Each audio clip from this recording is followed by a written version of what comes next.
about the history books you read in school. Everything fits into a neat, perfect timeline, right? Well, what if I told you that in museum basements and remote dig sites across the globe, there are artifacts that simply shouldn't exist? Objects that defy our laws of physics and rewrite the origin of our species. Today, we're stepping past the authorized personnel only signs to uncover 10 archaeological discoveries that mainstream science is trying to keep in the shadows. Are you ready to forget everything you thought you knew? Deep in the Altai Mountains of Siberia, there is a place that shouldn't be special. It's a cold, limestone cavern known as the Denisova cave. For decades, archaeologists thought it was just another site where Neanderthals or early humans took shelter from the ice. But in 2008, a discovery was made that didn't just add a leaf to the human family tree, it planted an entirely new, mysterious forest. It started with a fragment of a finger bone, just a tiny sliver of a young girl's pinky. When scientists at the Max Planck Institute sequenced its DNA, they expected a match for Neanderthals. Instead, the results were impossible. It was someone else. Someone we didn't know existed. They named them the Denisovans. But here's where the story gets uncomfortable for mainstream history. In the same layer of soil, dated to about 40 to 50,000 years ago, archaeologists found an artifact that simply shouldn't be there. The Denisovan bracelet. This isn't just a piece of jewelry. It's made of chlorite, a fragile green stone that reflects light beautifully. But look closer at the craftsmanship. High-resolution microscopic analysis revealed something shocking. The bracelet wasn't carved with flint or bone tools. It was drilled, not just poked with a stick, but drilled with a high-speed tool, similar to a modern lathe. Think about that. 50,000 years ago, while our ancestors were supposedly struggling to sharpen stones into spears, someone in a Siberian cave was using rotational drilling technology to create high-fashion jewelry. The hole in the bracelet is so precise that the drill must have been spinning at thousands of revolutions per minute. So, why isn't this the biggest story in the world? Because it breaks the linear progress model of history.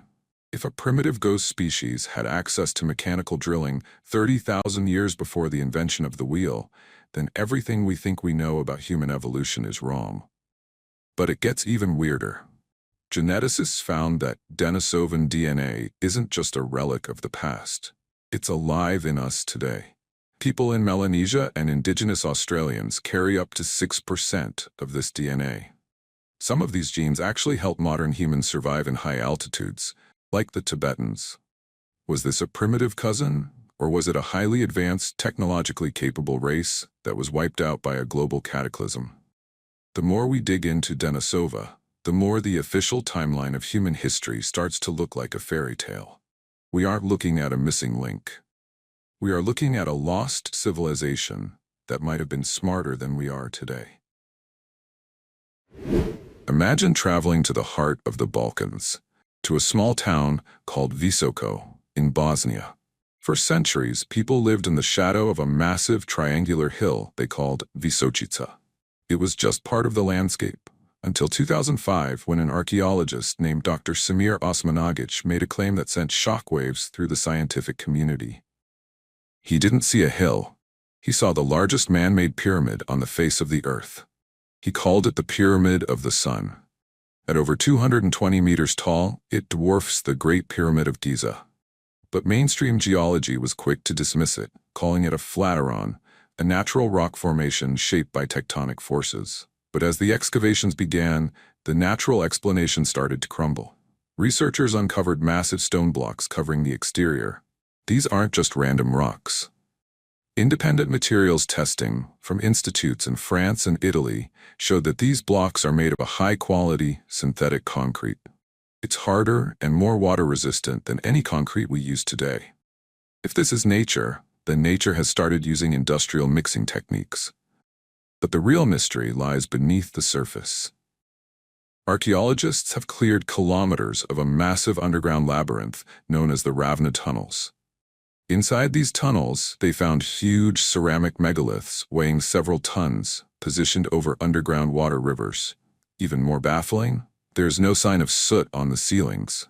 How did the builders light these tunnels thousands of years ago? And then there's the energy. Physicists have detected an electromagnetic beam, an energy flux, constantly shooting out from the very tip of the Sun pyramid. It's a 28 kilohertz frequency. In nature, energy usually dissipates. Here, it gets stronger as it moves away from the pyramid. This isn't just a tomb or a temple. It's acting like a giant, ancient power plant. Why is the scientific establishment so desperate to call this a hoax?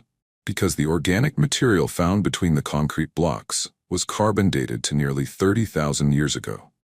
If the Bosnian pyramids are real, it means that during the last ice age, while we were told humans were primitive cave dwellers, someone in Europe was building the most sophisticated structures in human history. Are we looking at a geological fluke? Or are we looking at the smoking gun of a global, advanced civilization that was erased by the Great Flood? The experts say nature. But the stones tell a very different story. If you travel to the rugged coast of Brittany in France, you'll encounter a landscape that feels like it belongs to another world. This is Carnac, and spread across this countryside are over 3,000 standing stones, or menhirs, arranged in perfect, unwavering lines that stretch for miles. It is the largest concentration of megalithic monuments on Earth. They were erected by a forgotten people between 4500 and 3300 BCE. To put that in perspective, these lines were complete before the first stone was laid at Stonehenge and before the first dynasty of Egypt began. The scale of the labor is staggering. We are talking about thousands of stones, some weighing over 20 tons, transported from miles away and set upright in precise alignments. Mainstream archaeology offers a simple explanation. They were boundary markers, or perhaps a massive cemetery, or a place for rituals. But those theories start to fall apart when you look at the patterns. Local legends give a different answer. They say the stones were a Roman legion turned to stone by a powerful saint to protect the local people. But modern researchers who study archaeoastronomy have discovered something far more significant than a local folktale. These lines aren't random. They are an ancient, landscape-scale astronomical computer. The alignments focus with incredible precision on key solar and lunar events. The rows track the sunrise and sunset on the solstices and equinoxes. They mark the lunar standsticks, the northernmost and southernmost points, where the moon rises and sets during its 18.6-year cycle. Why is this being hidden? Because it means that Neolithic people, over 6,000 years ago, possessed sophisticated knowledge of complex geometry and celestial mechanics that wouldn't be rediscovered by modern civilizations for millennia. This suggests a level of structured, mathematical thought and a unified societal organization that contradicts the standard view of prehistory. Carnac wasn't a random collection of rocks. It was a place where heaven and earth met, a sacred calendar written in stone, ensuring that a prehistoric society could predict the seasons, manage their survival, and connect with the cosmos. It's a monument to an intellect we can barely comprehend today. For decades, every history student has been taught the same fact. Writing began in Mesopotamia with the Sumerians around 3200 BCE. It's the foundation of our cradle of civilization story. But what if that foundation is built on a lie, or at least a massive oversight? Deep in the Balkans, in countries like Serbia and Romania, archaeologists have unearthed thousands of clay artifacts belonging to the Vinča culture. These people lived in sophisticated, permanent settlements long before the first stone was laid in Babylon. But it's what they left on their pottery and tablets that is causing a silent war in academia. They are known as the Vinča symbols. Over 700 distinct characters, abstract lines, crosses, and animal-like shapes etched into clay. At first, they were dismissed as mere potter's marks or decorations. But here is the problem. Carbon dating of these tablets, like the famous Tartaria tablets, places them at 5300 BCE. That is over 2,000 years before the Sumerians. If these symbols represent a structured language, it means the cradle of civilization wasn't in the Middle East, it was in Old Europe. It means our ancestors were recording thoughts, laws, or myths while the rest of the world was supposedly in the Deep Stone Age. Why is this being hidden or ignored? Because acknowledging the Vinča script as true writing would collapse the entire chronological framework of human history. It would mean we have to rethink how ideas spread, how cities formed, and who truly invented the modern world. Mainstream scientists often move the goalposts, calling it proto-writing to avoid the W word. But when you look at the complexity and the repetition of these symbols across hundreds of miles, it becomes clear this wasn't just art. It was a code, a lost data stream from a civilization that thrived for nearly 2,000 years and then vanished, leaving behind a riddle that we are too stubborn to read. Deep in the arid landscape of Rajasthan, India, lies a structure that challenges everything we know about ancient civil engineering. It's called Chand Baori. From the surface, it looks like a modest stone entrance, but as you step closer to the edge, the earth seems to open up into a breathtaking inverted pyramid. This is a stepwell, 13 stories deep, lined with an incredible 500 narrow steps arranged in perfect, hypnotic symmetry. Built over 1,000 years ago, it wasn't just a place to store water. It was a masterpiece of cooling technology and mathematical genius. At the bottom of the well, the air is always 5 to 6 degrees cooler than at the surface, a sanctuary from the blistering Indian heat. But here's the forbidden question. How did a civilization in the 8th or 9th century achieve this level of geometric perfection? If you look at the staircases from any angle, the lines are perfectly straight, the angles are consistent, and the symmetry is flawless. This isn't just digging a hole. This is high-level calculus expressed in stone. Mainstream history tells us these were built with simple hammers, chisels, and manual labor. But modern engineers who visit the site are baffled. To maintain such precision over 100 feet of vertical depth requires advanced surveying tools and a deep understanding of structural load-bearing that we usually associate with the modern era. And then there's the mystery of the unexcavated parts. Local legends speak of secret tunnels at the base of the well that lead to other ancient cities, now collapsed or hidden. Some even whisper that the well wasn't built by humans at all, but by ghosts or a lost race, in a single night. While scientists dismiss the ghosts, they struggle to explain the lack of errors. In modern construction, we expect a margin of error. At Chand Baori, there are none. Why is this significant? Because it suggests that ancient India possessed a lost science of architecture, a fusion of art, math, and geology that has since been forgotten. It's a silent reminder that our ancestors weren't just surviving. They were mastering the physical world in ways we are only beginning to rediscover. Imagine a winter in 1850. A massive storm batters the Orkney Islands of Scotland, stripping away layers of earth and sand. When the winds finally die down, the locals find something impossible. An entire village, perfectly preserved, that had been hidden for 5,000 years. This is Skara Brae. What makes Skara Brae forbidden isn't just its age, it's older than the Great Pyramids. It's the level of sophistication we see inside these stone homes. These weren't primitive huts. Each house was built with thick stone walls for insulation and featured built-in stone furniture, beds, cupboards, and even small tanks for catching fish or bait. But the real shocker for archaeologists? The plumbing. Every house was connected to a sophisticated drainage system that led to a central sewer. Yes, 5,000 years ago, people in remote Scotland had indoor toilets and waste management. Now, here is where the mystery turns into a ghost story. Archaeologists found that the people of Skara Brae lived in peace for centuries. They were farmers, hunters, and artists. But then they just vanished, and they left in a hurry. Inside the houses, researchers found precious items, ivory pins, stone tools, and jewelry, left exactly where they were used. It's as if the entire population dropped what they were doing and ran for their lives. For years, the official theory was a sudden sandstorm, like the one that uncovered the site, but there are no bodies, no signs of a struggle. Just empty, perfect homes waiting for owners who never returned. Why does this challenge mainstream science? Because Skara Brae shows a level of social equality and technological comfort that shouldn't exist in the Neolithic era. There are no palaces for kings and no slums for the poor. Everyone lived exactly the same. Was Skara Brae a utopian society that reached a level of advancement we can't explain? And what did they see coming that made them abandon everything they owned? To this day, the empty stone beds of Skara Brae remain one of the most haunting silences in human history. For nearly 80 years, American archaeology was ruled by a single, unbreakable dogma known as Clovis first.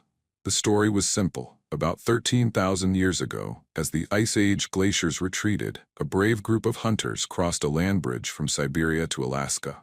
They carried a very specific weapon, the Clovis point, a beautifully fluted stone spearhead. According to the textbooks, these were the first Americans, period. But then, the cracks started to appear. In places like Cactus Hill in Virginia and Monte Verde in Chile, archaeologists began finding tools, hearths, and even footprints that were 15,000, 20,000, or even 30,000 years old. Now, you might think scientists would be excited by this, but instead, a Clovis mafia emerged. For decades, any researcher who reported pre-Clovis dates faced professional suicide. Their funding was cut, their peer-reviewed papers were rejected, and they were publicly mocked. Why? Because if people were already in the Americas tens of thousands of years before the land bridge opened, it meant the entire story of human migration was a fairy tale. The Clovis point itself is a piece of forbidden technology. It's not just a sharpened rock, it's a masterpiece of lithic engineering. The fluting, a long groove chipped out of the base, allows the point to be securely hafted to a wooden shaft, absorbing the shock of hitting a mammoth.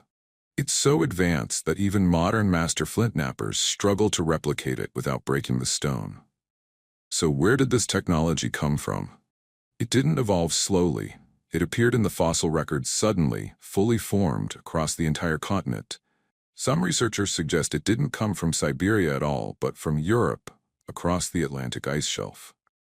Why is this being hidden? Because admitting a pre-Clovis population exists means admitting we have no idea who the first Americans actually were.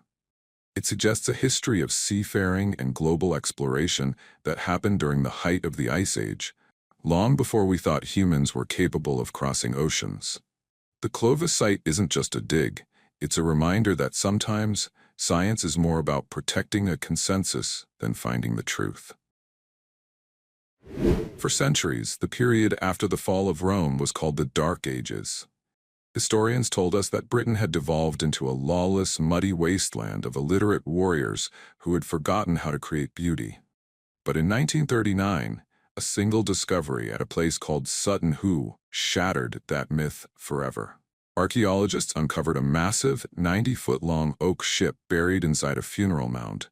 It was the tomb of a king, likely Raedwald of East Anglia.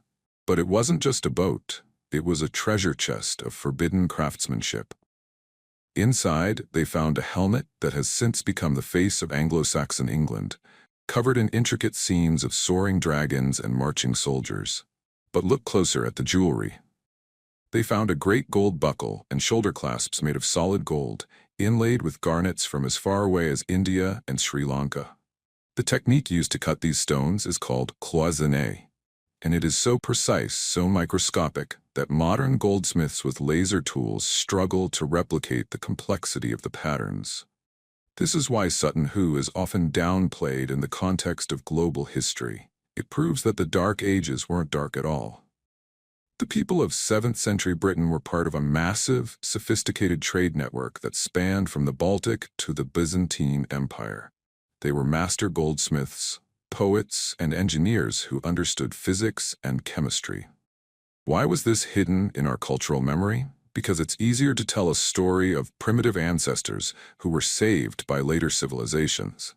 Sutton Hoo shows us a world of high culture and extreme wealth that existed in the shadows of the Roman ruins. It reminds us that just because a civilization doesn't leave behind stone skyscrapers doesn't mean they weren't brilliant. The king of Sutton Hoo took his secrets to the grave, but his treasures remain, a golden middle finger to anyone who thinks our ancestors were simple people.